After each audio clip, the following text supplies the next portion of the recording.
इस वीडियो में हम सॉल्व करेंगे एग्रोमेट्रोलॉजी एंड क्लाइमेट चेंज पर इंपॉर्टेंट एमसीक्यूज को। हेलो एवरीवन, मेरा नाम है कुमार हितेश और आप देख रहे हैं हितेश एजी। चलिए शुरू करते हैं।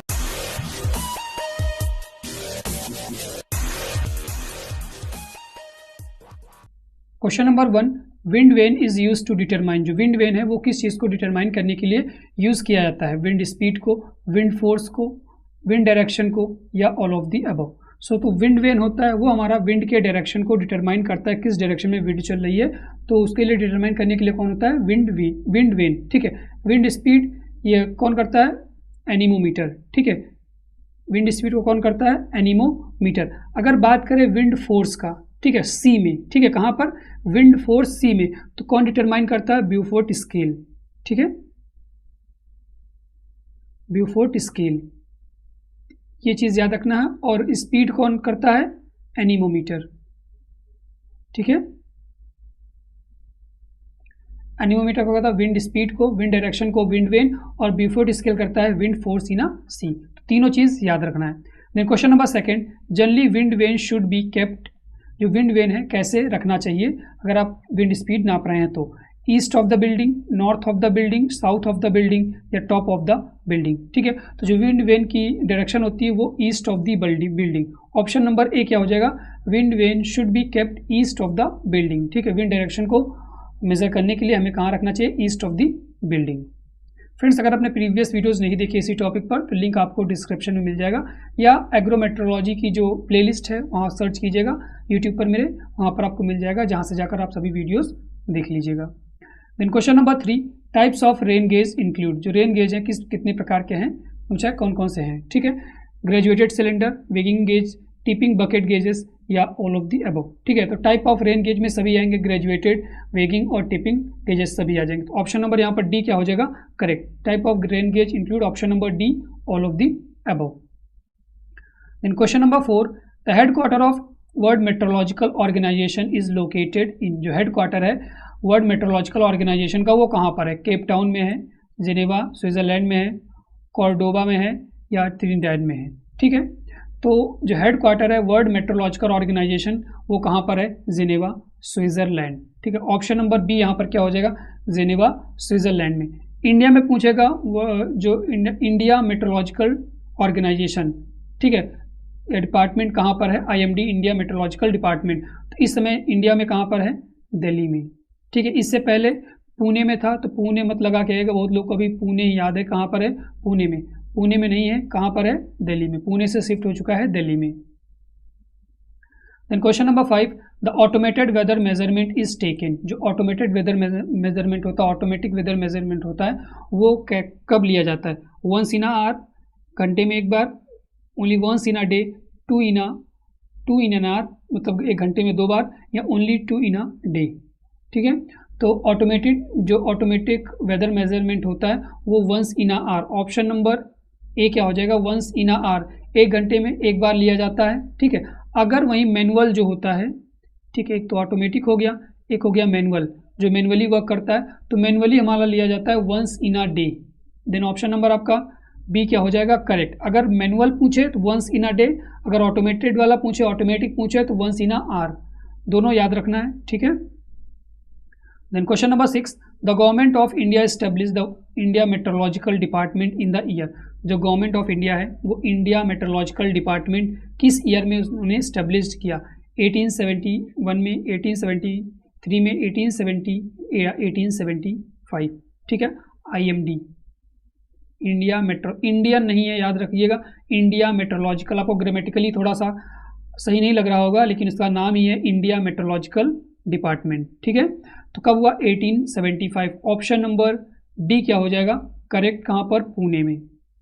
ठीक है, अभी कहाँ पर है? तो दिल्ली में है प्रेजेंट में। Then question number 7, which of the following is not a layer of atmosphere. इनमें से कौन है जो कि एटमॉस्फेयर की लेयर नहीं है? ठीक है, not a layer of atmosphere. Troposphere, ionosphere, stratosphere, या हेलोस्फेयर। ठीक है, तो इनमें से कौन सी जो कि एटमॉस्फेयर की लेयर नहीं है? तो जितनी भी लेयर हैं सभी लेयर के बारे में जान लेते हैं। सबसे पहले ट्रोपोस्फेयर जो कि फर्स्ट लेयर होती है, उसके बाद स्ट्रेटोस्फेयर, देन मेसोस्फेयर, ठीक है, देन थर्मोस्फेयर, यहीं पर एक्सोस्फेयर एनोस्फेयर आपका इसी थर्मोस्फेयर के अंदर आएगा, ठीक है। ये क्या है, थर्मोस्फेयर, ठीक है। ये ट्रोपोस्फेयर पहली लेयर हो गई, सेकेंड में स्ट्रेटोस्फेयर, थर्ड में मेसोस्फेयर, फोर्थ में थर्मोस्फेयर, जो कि यहाँ पर हम आयनोस्फेयर एक्सोस्फेयर इसी में होती। पूछा कौन सी लेयर नहीं है, तो हेलोस्फेयर हमारी लेयर नहीं है, ठीक है। सबसे लोवेस्ट लेयर कौन हो जाएगी, ठीक है, लोवेस्ट ट्रोपोस्फेयर, देन उसके बाद सेकेंड में स्ट्रेटोस्फेयर। ये जो एक्चुअल इसकी जो साइज होती है, मतलब लाई करती है, वो एवरेज 13 किलोमीटर, ठीक है, 6 to 18 किलोमीटर तक लाई करती है। 6 किलोमीटर मतलब पोलर से, अगर आप जो पोलर रीजन होते हैं वहाँ से आप कंपेयर करेंगे कि लेयर कितनी हाइट है, तो 6 किलोमीटर तक होती, ठीक है। अगर आप प्लेन से करेंगे तो वहाँ पर 18 किलोमीटर तक आपको मिलेगी, लेकिन एवरेज जो हाइट होती है वो 13 किलोमीटर। जितने भी वेदर फिनोमिना होते हैं वो हमारे सभी ट्रोपोस्फेयर में होते हैं। इतनी चीज़ें याद रखना है। टेम्परेचर की बात करें तो जो टेम्परेचर हमारा होता है वो डिक्रीज करता है with increase in altitude in troposphere. यहाँ पर टेम्परेचर बढ़े, हाइट बढ़ेगी तो टेम्परेचर क्या करेगा, डिक्रीज करेगा।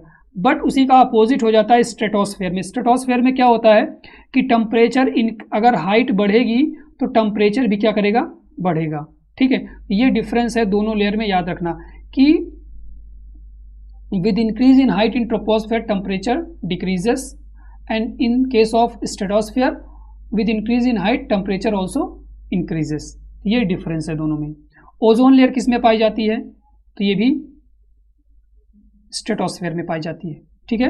इसे हम लोग आइजोनोस्फेयर के नाम से भी जानते हैं। Then question number 8, the mean sea level pressure is, जो मीन सी लेवल प्रेशर है कितना होता है, 1010.25 मिलीबार, 1013.25 मिलीबार, 1111.25 मिलीबार या 1310.25 मिलीबार, ठीक है। तो यहाँ पर ऑप्शन नंबर बी क्या हो जाएगा करेक्ट, 1013.25 मिलीबार, ठीक है। ऑप्शन नंबर बी क्या हो जाएगा करेक्ट।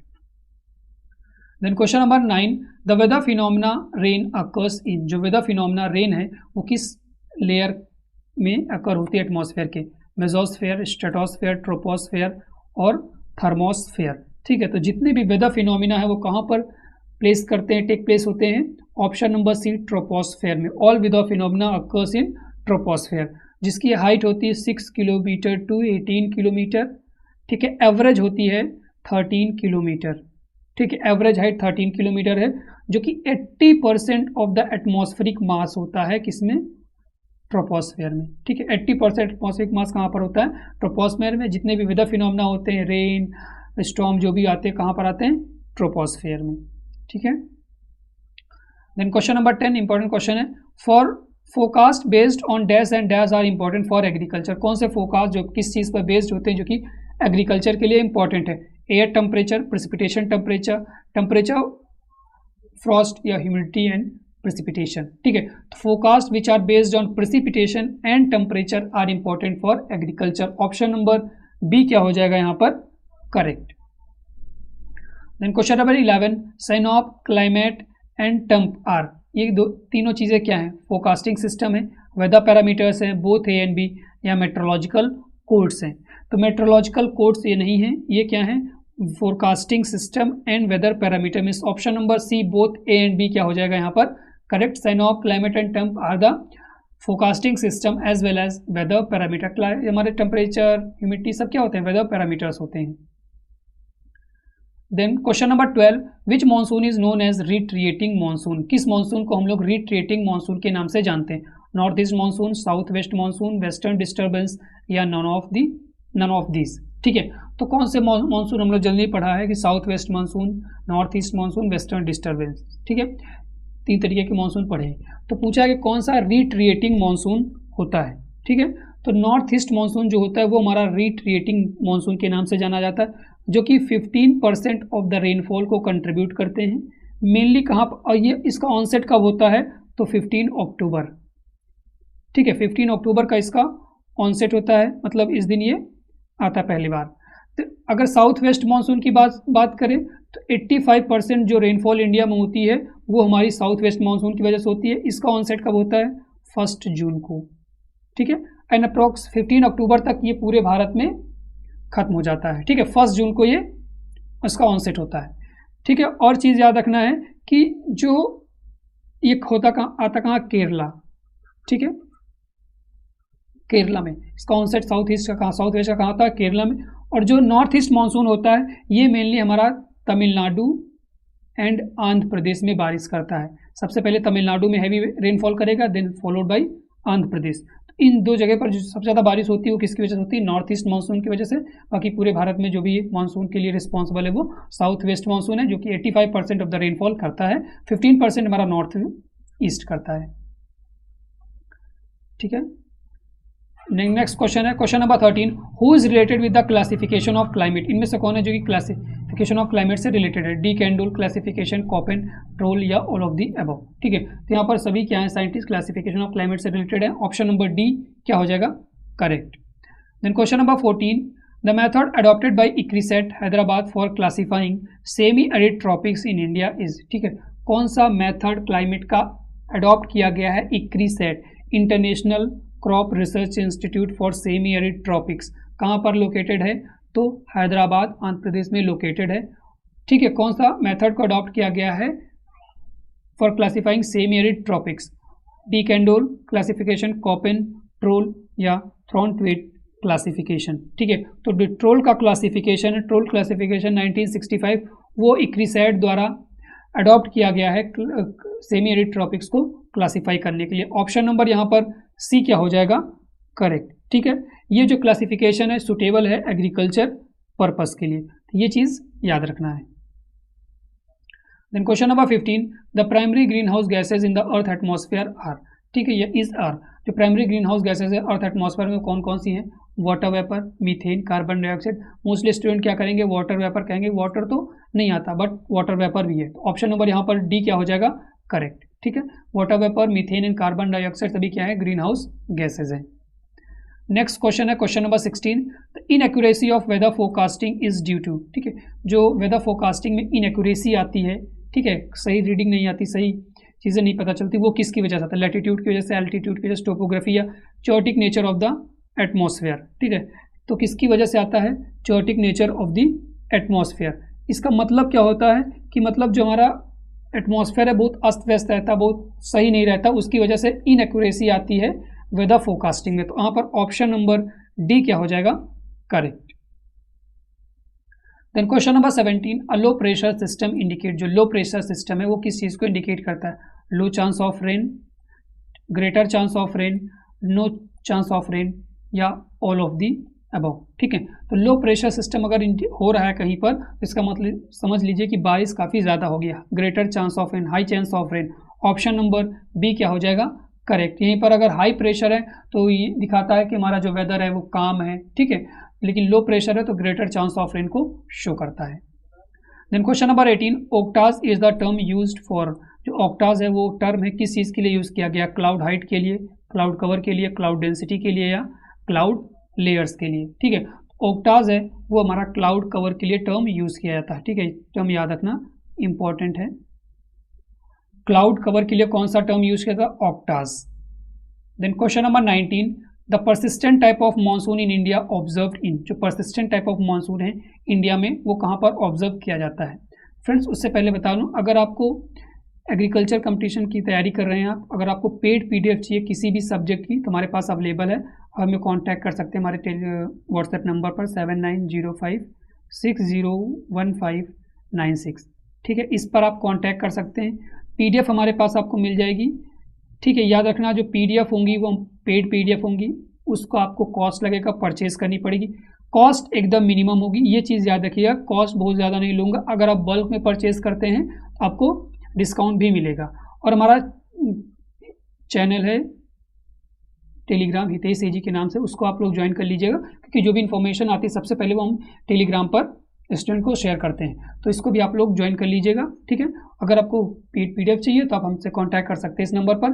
खासकर अगर आपको मेट्रोलॉजी की PDF चाहिए देन आप हमसे कांटेक्ट कर सकते हैं। मेट्रोलॉजी के अप्रॉक्सीमेट आपको 190 + 200 के आसपास क्वेश्चन मिलेंगे, जिसका कॉस्ट ओनली 39 रुपीज़ रहेगा। ठीक है, आप पेटीएम, गूगल पे कुछ भी कर सकते हैं, वहाँ से आप परचेज कर सकते हैं 39 रुपीज़ की मेट्रोलॉजी की PDF। बाकी फ्री क्वेश्चन जो रहेंगे वो मैं वीडियो जो भी क्वेश्चन, हाँ ये याद रखिएगा, जो भी क्वेश्चन वहाँ रहेंगे पेड PDF में वो अलग रहेंगे जो भी यूट्यूब पे मैं पढ़ाता हूँ, तो वहाँ भी परचेज कर लीजिएगा आप लोग और इस वीडियो भी देख लीजिएगा, काफ़ी क्वेश्चन आपके क्या हो जाएंगे, तैयार हो जाएंगे। ठीक है, तो 19 क्वेश्चन है, persistent type of monsoon in India is observe in. कहाँ पर परसिस्टेंट टाइप ऑफ मानसून, ऐसा परसिस्टेंट मतलब जो चीज़ लगातार बनी रहती है, केरला में, तमिलनाडु में, असम में या छत्तीसगढ़ में। ठीक है, तो परसिस्टेंट टाइप मानसून कहाँ पे है, Kerala, observe in Kerala. Option number A क्या हो जाएगा यहाँ पर, correct. Then question number 20, the rapid pressure rise indicate. जो रैपिड प्रेशर अगर राइज हो रहा है, प्रेशर ज़्यादा हो रहा है, तो किस चीज़ को इंडिकेट करता है, improving weather condition, stable weather condition, both A and B, या बैड वेदर कंडीशन। ठीक है, तो बैड वेदर कंडीशन, रेनफॉल ज़्यादा होगी जब लो प्रेशर होगा, लेकिन अगर वहीं हाई प्रेशर हो रहा है, रैपिड प्रेशर इंक्रीज कर रहा है, तो मतलब जो वेदर हमारा इंप्रूव कंडीशन से स्टेबल वेदर है। मीन्स ऑप्शन नंबर सी क्या हो जाएगा यहाँ पर, करेक्ट। ठीक है, rapid increase in pressure indicate stable weather condition और इम्प्रूव्ड वेदर कंडीशन। ठीक है, तो option number B, sorry C यहाँ पर क्या हो जाएगा, correct, both A and B. Friends, इस वीडियो में इतना ही, अगले वीडियो में फिर मिलेंगे एक नए टॉपिक के साथ।